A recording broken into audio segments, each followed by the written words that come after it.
जाग्रत ओडिशा अनुष्ठान जनसाधारण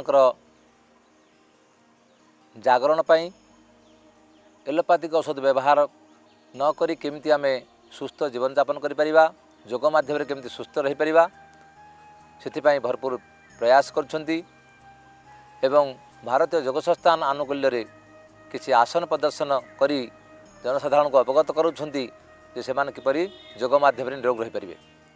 आज योग गोटे आसन आम अभ्यास करवा से आसन है मंडूकासन। तेणु मंडूकासन आज आम मोर सहयोगी केदारनाथ पाढ़ी और सोनोजिन षडंगी प्रदर्शन कर आपण मानक देखाइबे। तेणु आपण माने ये आसन को निजे निजे अभ्यास करेंगे एवं सुस्थ रहे। तेणु बर्तमान आम करवा मंडूकासन। दुई हाथ में मुठी कर दिंतु, बुढ़ा आंगुठी मुठी भितर रहू, दुई आंगुठी हाथर मुठी को निज भितर आपस में मिसेक रखंतु। बुढ़ा आंगुठी मूल नाभीर डाहाण बाँरे रखंतु। श्वास को धीरे धीरे बाहर को बाहर करंतु। श्वास बाहर करने संगे संगे पेट को भितर को खांकेकी रखंतु एवं धीरे धीरे अंटार तल भागरू सामना को धीरे धीरे झुकंतु।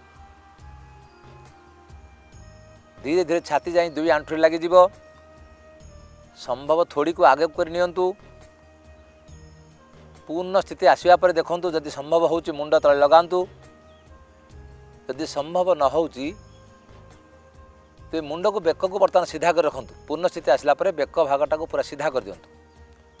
श्वास क्रिया को नॉर्मल करंतु। ये आसन करने द्वारा आमर अग्नाशय पूरा प्रभावित होता है, जद्वारा कि इंसुलिन क्षरण सुचारू रूप होता है।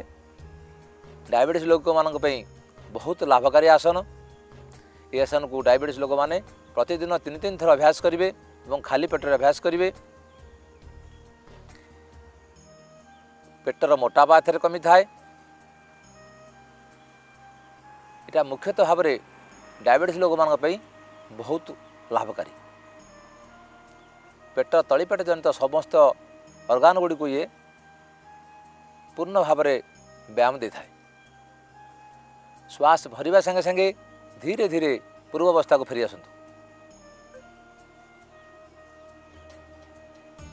पूरा फेरी आसा दुई हाथ विश्राम स्थिति आंठू पर नहीं रखंतु।